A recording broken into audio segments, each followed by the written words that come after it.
It was supposed to be just another quiet drive home. A few cars on the road, rain tapping gently against the windshield, headlights bouncing off the slick Alabama pavement.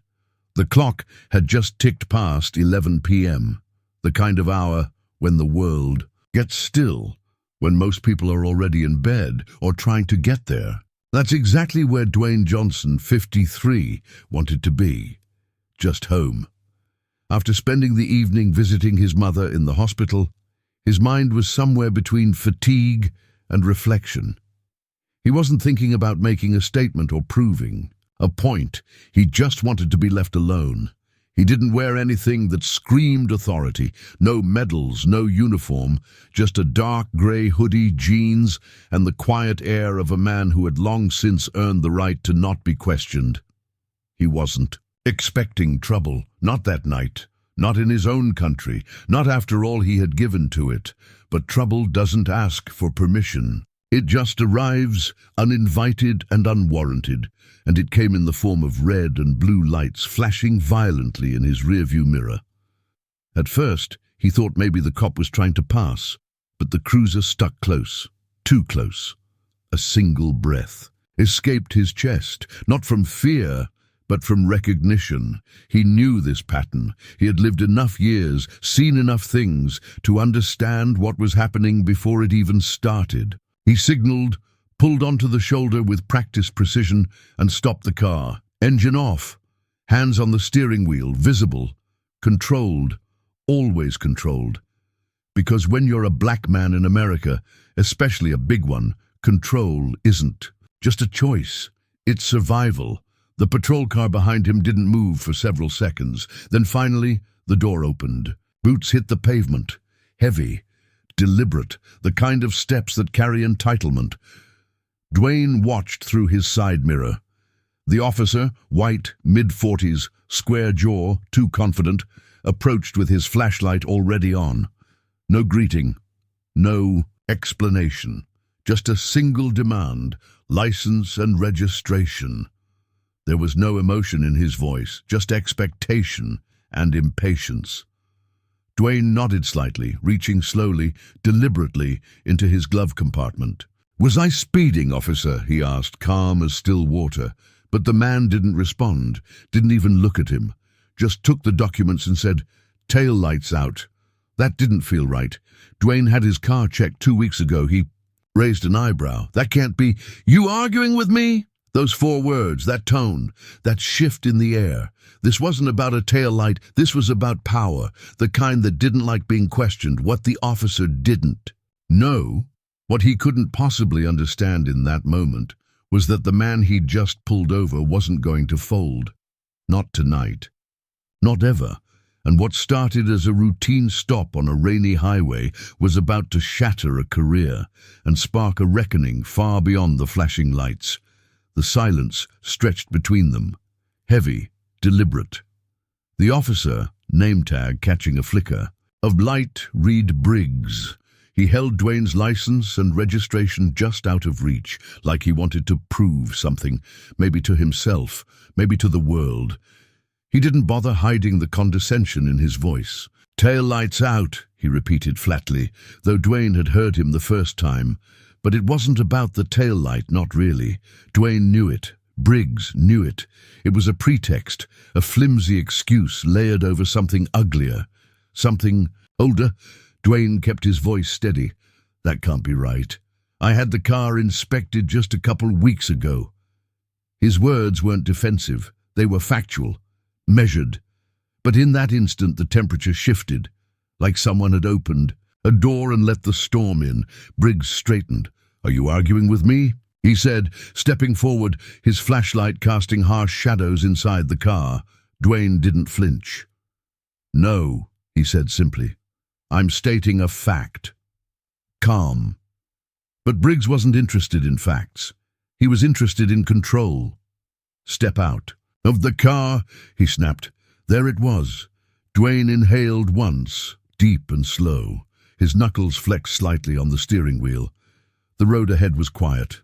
No headlights, no dash cams. Just the darkness, the cold asphalt, and a man with a badge who believed he could say anything, do anything, and get away with it. Dwayne turned his head slightly. "Mind telling me why?" Briggs smirked. "Because I said so."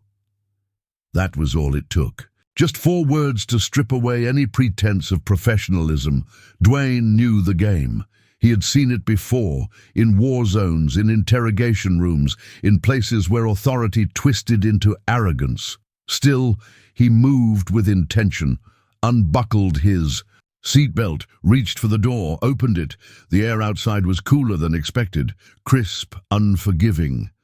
He stepped out slowly, standing tall but not aggressive. Not yet. His posture said, "I'm not a threat, but I won't be bullied either." Briggs gave him a once-over, eyes scanning, calculating, measuring just how far he could go. "Turn around, hands on the car." That was the moment, the pivot point, where choices carried weight. Dwayne paused, just enough to show he was still in control. "For what reason?" he asked.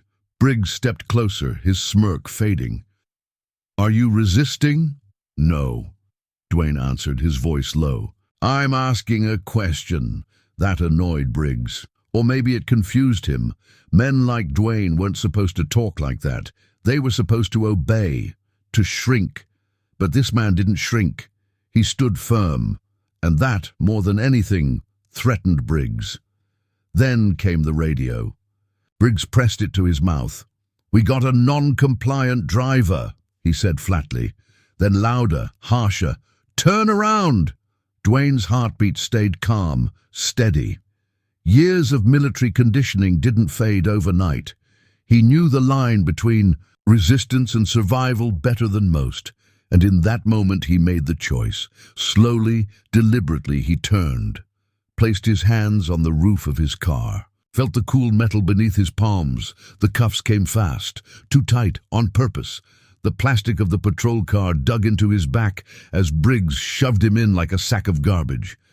"You don't know what you're doing," Dwayne said, his voice even. "Oh, I know exactly what I'm doing." Briggs chuckled, but he didn't, not even close. He didn't know the name on the license, didn't recognize the face, didn't understand that the man he just shoved into the back seat wasn't someone who'd quietly disappear. He wasn't some nobody. He was Dwayne Johnson. And this time, he wasn't the one making the mistake. This time, someone else was, and they were going to regret it. The hard plastic of the patrol car seat pressed into Dwayne's back as the door slammed shut behind him, sealing him in. His wrists throbbed. The cuffs were on too tight, biting into his skin with deliberate cruelty. Briggs strutted back to the front of the vehicle like he had just won something, mumbling into his radio with smug satisfaction. Dwayne stayed silent. No yelling, no panic, just measured breathing, controlled, always controlled. That was his strength. That was what had carried him through foreign battlefields, interrogation rooms, ambushes. But this was different, because now the uniform that once protected him meant nothing. And the battlefield wasn't overseas, it was right here at home. Through the partition, he could just barely see his own reflection. Calm face, stillness in his eyes. But beneath the surface, something burned. It wasn't fear. It was something deeper, something colder. He dealt with insurgents, terrorists, warlords, but this was an American police officer, drunk on authority, playing God on a rainy back road outside Birmingham. Briggs slid into the driver's seat, whistling like he didn't have a care in the world. "Let's take a little ride," he muttered, snapping his seatbelt into place before yanking the cruiser back onto the road. The lights still flashed, red, blue, like the colors meant justice, like they meant safety. But Dwayne knew better, you know, Briggs said casually, glancing into the rearview mirror. "Most people just keep their mouths shut when I tell them to step out." Dwayne didn't reply. He didn't need to. "And most officers," he finally said, voice low and steady, "don't arrest people for asking questions during a traffic stop." Briggs chuckled. "Lady, you must really think you're somebody." Dwayne looked at him through the glass. "I don't think," he said. "I know." That landed. Just for a second, Briggs paused. His grip on the wheel tightened. Something flickered across his face. Annoyance, maybe even doubt, but he buried it fast. "You military?" he asked, his tone shifting. Less arrogant, more calculating now. Dwayne didn't answer. "Yeah, I figured," Briggs continued. "Got that attitude, that I'm above the law vibe. Bet you thought I'd back off if I saw that ID, huh?" Still, silence. "Shame," Briggs muttered. "If you'd just kept quiet, we could have avoided all this." Dwayne's jaw tightened. The audacity, the arrogance, like all of this abuse of power was somehow his fault. The station came into view ahead, a squat, soulless brick building tucked off the main road. Briggs pulled into a reserved spot, killed the engine, and turned around with a satisfied smirk. "Gotta say," he said quietly, "I do love when they make it easy." He slammed his door, then yanked open Dwayne's. "Let's go." Dwayne stepped out, careful not to stumble. His shoulders were sore from the way he'd been shoved in, and the cuffs had only tightened more with every mile. Inside, the station smelled like old coffee and sweat. The air was stale, the mood indifferent. The desk sergeant barely looked up. Booking was quick. Fingerprints, mugshot, the whole routine.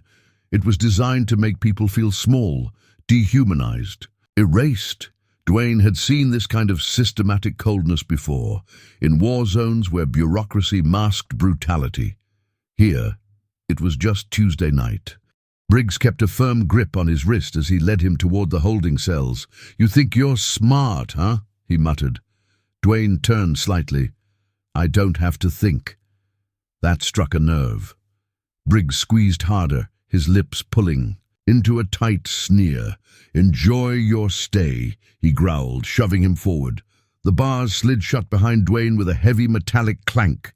He caught himself before falling, then slowly sat on the metal bench. It was cold, hard, unforgiving, but he'd slept in worse. Briggs lingered outside the cell for a beat, tapping the bars with 2 fingers like a drummer mocking a beat. "You'll be here a while," he said smugly. "Ain't nobody coming for you tonight." And with that, he disappeared down the hallway. Dwayne leaned back against the wall, rolling his shoulders. Let the cold seep in. Let it ground him. He wasn't afraid of cold. He wasn't afraid of confinement. What angered him, what truly burned, was the quiet comfort with which men like Briggs did this, like it was nothing, like it was routine. But this time, it wouldn't be. Because Briggs had made a mistake, a big one, and it was already starting to unravel. Morning light filtered through the narrow courthouse windows, casting thin, golden streaks across polished marble floors. Everything looked quiet, sterile, almost ceremonial, like justice had dressed itself in its Sunday best. Dwayne stood tall by the defendant's table, no cuffs, no jumpsuit, just a crisp navy blue blazer over a light dress shirt. Calm, collected. His presence alone demanded attention. He didn't need to speak for the courtroom to notice him. At his side was Alex Monroe, his attorney, a sharp, relentless mind hidden behind wire-rimmed glasses and a cool, measured voice. She flipped through a thick stack of papers with quiet confidence, barely glancing up. She wasn't here to debate. She was here to dismantle. The wooden double doors at the back of the room creaked open, and Briggs walked in.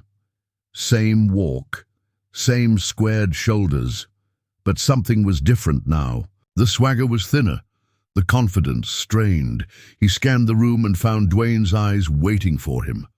The moment their gazes met, Briggs looked away. That was all Dwayne needed to see. The judge entered, Alan Kirkland. Late 60s, seasoned, a face worn by years of watching people lie under oath. He took his seat with a sigh that said he'd seen too much nonsense in his lifetime. "Let's get to it," he said without ceremony, adjusting his glasses. The courtroom settled, the energy shifted, the battle was about to begin. The prosecutor stood, mid-40s, clean-cut, with the kind of composure that said he already knew how this would end. "Your Honor," he began, "we have strong reason to believe that Mr. Johnson was unlawfully detained without probable cause, and new information suggests a troubling pattern of misconduct by the arresting officer, Sergeant Daniel Briggs." A ripple moved through the room like a silent wave. Briggs stiffened. The judge looked over the rim of his glasses. "Sergeant Briggs, do you care to explain?" Briggs leaned into the mic. "Your Honor, the defendant was uncooperative during a routine traffic stop." His tone was defensive, but not yet desperate. The prosecutor didn't flinch. "Uncooperative?" He held up a file. Lieutenant Johnson's record includes multiple commendations, a clean civilian record, and a military history that speaks for itself. Are you suggesting that despite all this, he posed such a threat that you had to arrest him over a taillight? Briggs opened his mouth, then closed it again. The silence lingered just a beat too long. The prosecutor stepped forward. "Furthermore, an internal review of Sergeant Briggs's history reveals a disproportionate number of traffic stops involving black drivers in this district." That sent murmurs through the gallery. The judge narrowed his eyes. Briggs sat straighter in his chair, arms crossing. "He resisted," he muttered. "Really?" the prosecutor replied, lifting an eyebrow. "Because the body cam footage says otherwise." All eyes turned forward as a screen descended. The lights dimmed. The video began to play. Dwayne's calm voice, Briggs's sharp commands, the forced escalation, the aggression, the humiliation, no shouting, no violence. Just one man with a badge, drunk on power, and another refusing to be broken. When it ended, the silence was deafening. Judge Kirkland leaned forward, fingers steepled beneath his chin. "Sergeant Briggs, you violated protocol. You made an unlawful arrest, and your report conveniently left out a great many details we now see in this footage." Briggs looked like someone had knocked the air from his lungs. But the judge wasn't finished. "The charges against Mr. Johnson are dismissed, effective immediately." The gavel dropped like thunder, and with it, the tension in the room snapped like a live wire. Briggs's face drained of color. His jaw clenched, his fists balled beneath the table. But Dwayne didn't flinch. He exhaled, long, steady, like he'd been holding it in all night. He had never doubted this moment would come. He didn't need to raise his voice, because the footage had spoken loud enough for everyone.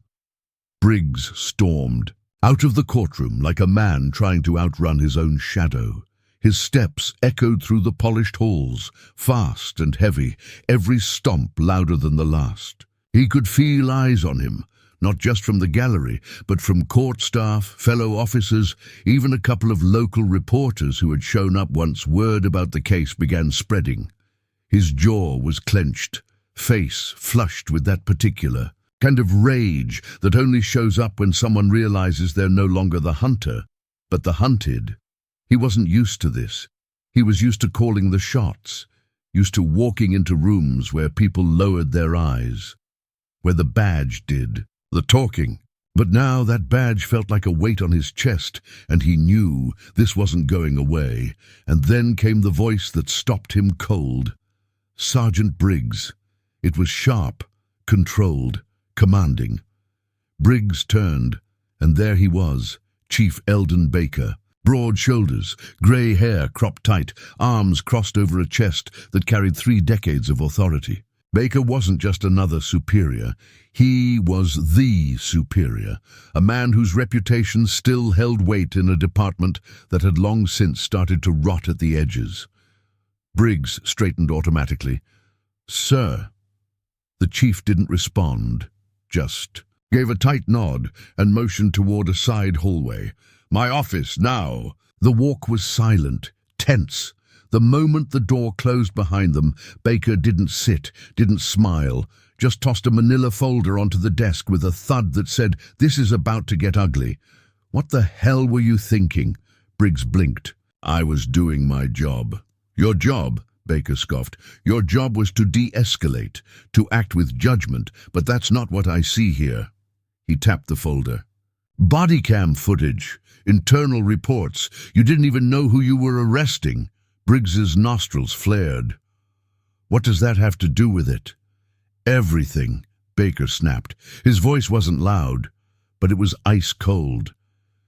You pulled over a 53-year-old former Marine, a decorated federal advisor, and you treated him like a thug. You think this is just going to vanish? Briggs shifted, jaw tight. He was disrespectful. He questioned you. Baker cut in, leaning forward. That's not a crime. Briggs looked away. People like that, he muttered under his breath, and just like that the room froze.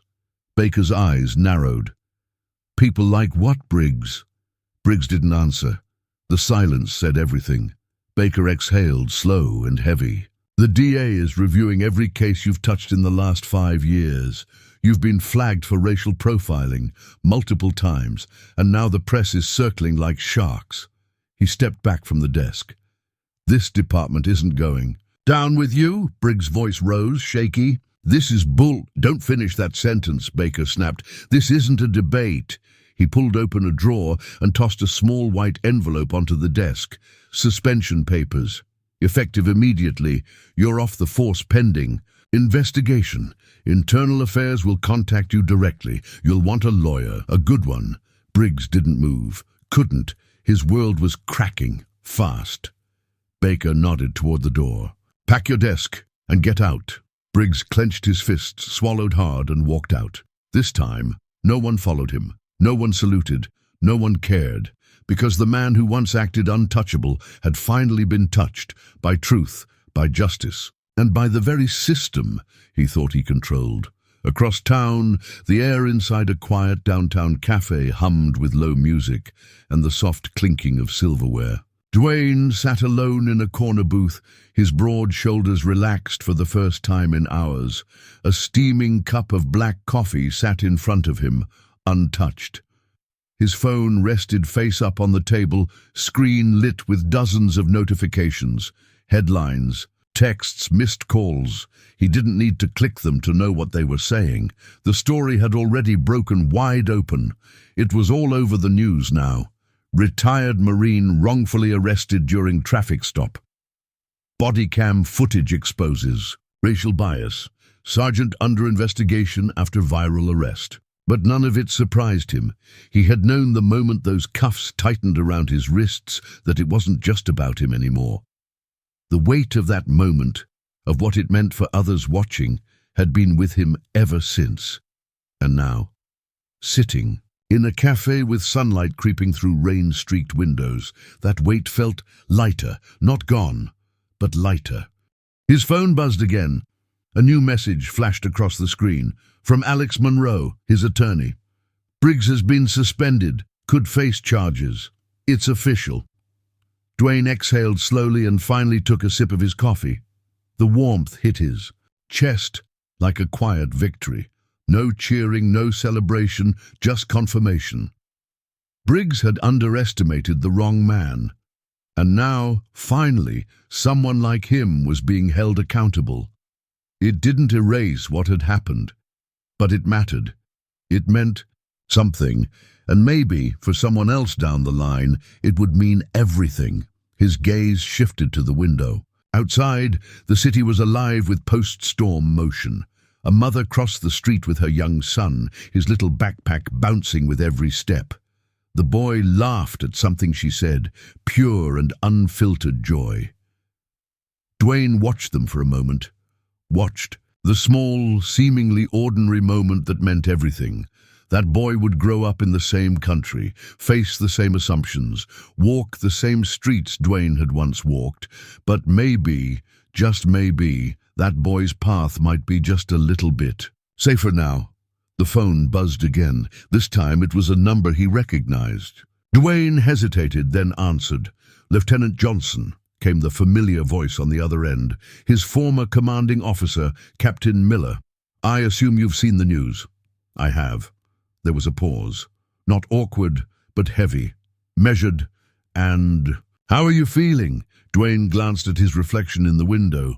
No cracks, no shame, just resilience, carved into the lines of his face like a roadmap of every battle he'd fought, on the field and off it. I feel like I did what I was supposed to do, he said. The captain let the silence sit a second longer. Then, warmly, that's what I thought you'd say. Another pause. The Department of Defense has taken interest in your case, the captain added. Don't be surprised if you're asked to speak about it.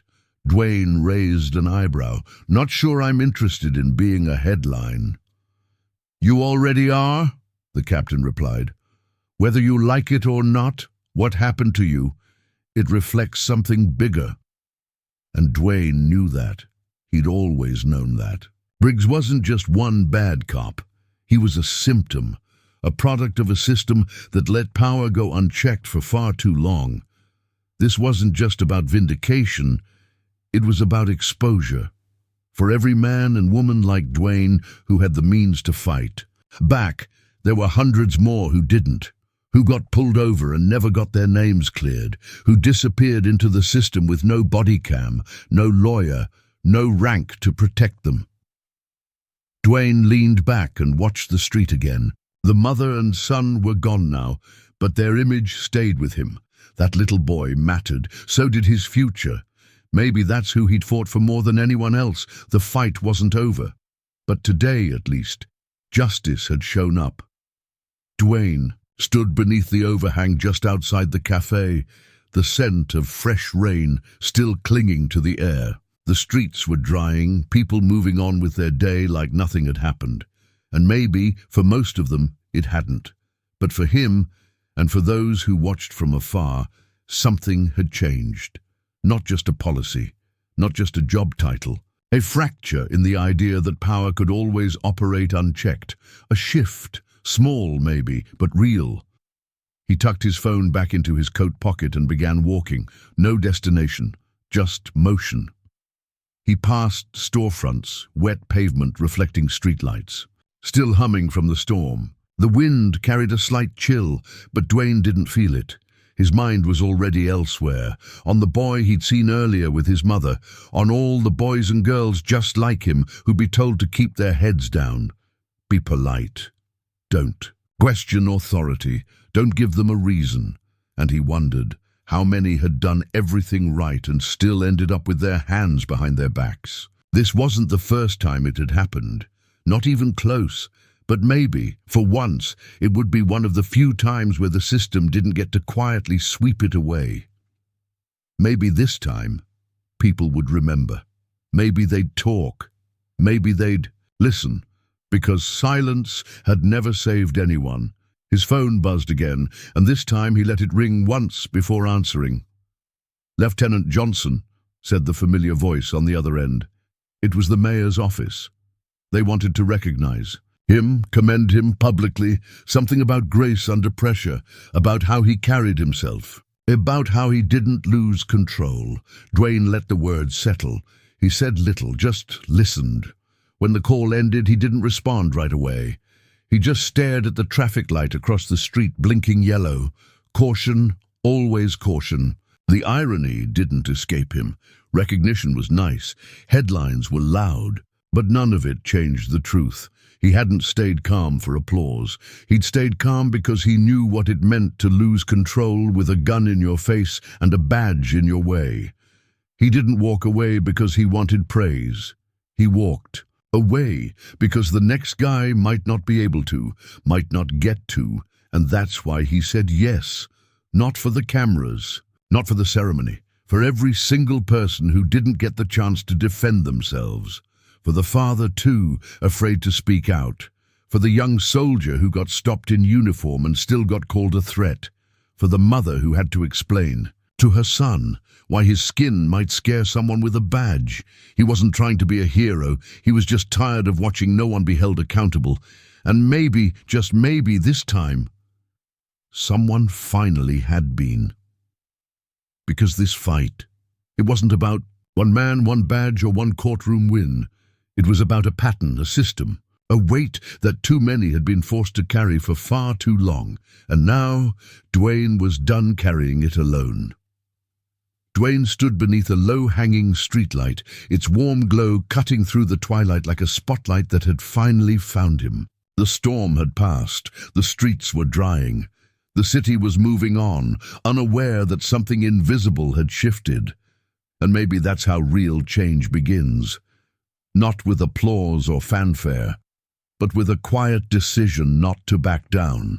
Not to stay silent, not to let someone like Briggs rewrite your story. His phone buzzed once more. This time he ignored it. Let it fade.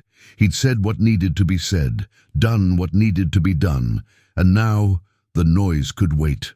Across the street, he saw another mother walking hand in hand with her young son. The boy skipped beside her, pointing at something in the distance, his laughter sharp and unbothered. Dwayne watched them, his jaw tightening, but not from anger. From understanding. That child didn't know what the world expected of him yet, didn't know what weight his skin might carry, didn't know what a traffic stop might turn into years from now. And that innocence, it deserved protection. That's what this had always been about. Yes, he'd fought for himself, for his name, for his record. But more than that, he'd fought for that boy and the millions like him.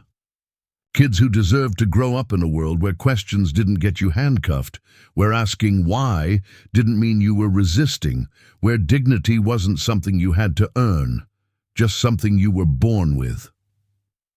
He leaned against the pole, watching the red light change to green, the cars easing forward. The world didn't stop for moments like this, it just kept moving. But the people watching, listening, they were the ones who could decide what came next.